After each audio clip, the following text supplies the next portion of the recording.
Assalomu alaykum qadrli partiyadoshlar, hurmatli yurtdoshlar. Yakuniga yetgan haftada partiyamiz tomonidan amalga oshirilgan ishlar tafsiloti bilan haftalik dayjestimizning yangi soni yana e'tiboringizda.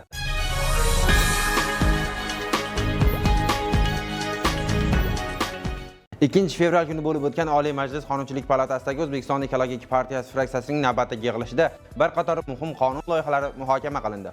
Xususan, ov qilish va ovchilik xo'jaliklari faoliyatini yanada takomillashtirishga qaratilgan qonun loyihasi atroflicha ko'rib chiqildi. 3-fevral kuni O'zbekiston Ekologik partiyasi Toshkent shahar kengashi hamda Oliy Majlis Qonunchilik palatasidagi O'zbekiston Ekologik partiyasi fraksiyasi hamkorligida O'zbekiston Milliy universitetida 2-fevral Butunjahon suv botqoq hududlari kuni munosabati bilan suv botqoq hududlari bioxilmahillik asosi mavzusida seminar bo'lib o'tdi. Partiya eng quyi bo'g'inga tushib, xalqimizni o'ylantirayotgan muammolar hamda ekologik islohotlarni olib borilishini kuchaytirmoqda.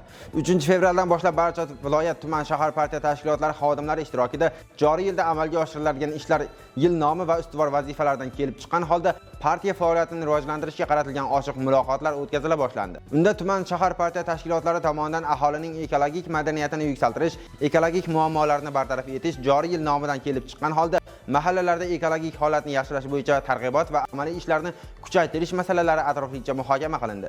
Shuningdek, hududlarning iqlimi va shart-sharoitlaridan kelib chiqqan holda olib borilishi lozim bo'lgan ishlar yuzasidan tuman shahar partiya tashkilotlarining takliflari olindi. 4-fevral kuni Buxoro Ilg'or kasbiy mahorat texnikumida siz ekologiyaga oid qonunlarni bilasizmi? Respublika ko'rik tanlovining shahar bosqichi bo'lib o'tdi. Tanlovda atrof muhitni muhofaza qilish, ekologik madaniyatni yuksaltirish hamda yoshlarning ekologik huquqiy bilimlarini oshirish maqsadida tashkil etildi. Unda ishtirokchilar ekologiya va ekologik qonunchilikka oid bilimlarini sinovdan o'tkazib, tabiatni asrashga qaratilgan g'oya va tashabbuslarini namoyon etdilar.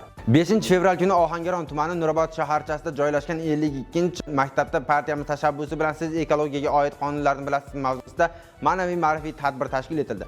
Tadbir doirasida tumandagi 9 ta umumta'lim maktabi o'rtasida qizg'in bahs-munozaralar bo'lib o'tdi. 6-fevral kuni O'zbekiston Respublikasi Oliy Majlis Qonunchilik palatasidagi O'zbekiston Ekologik partiyasi fraksiyasi hamda partiya markaziy kengashi tashabbusi bilan Toshkent menejment va iqtisodiyot institutining Farg'ona viloyat filiali hamda Toshkent shahridagi talaba-yoshlar ishtirokida mazmunli tadbir tashkil etildi. Yoshlar partiya markaziy kengashi hamda Oliy Majlis Qonunchilik palatasi partiya fraksiyasi faoliyati bilan yaqindan tanishdilar.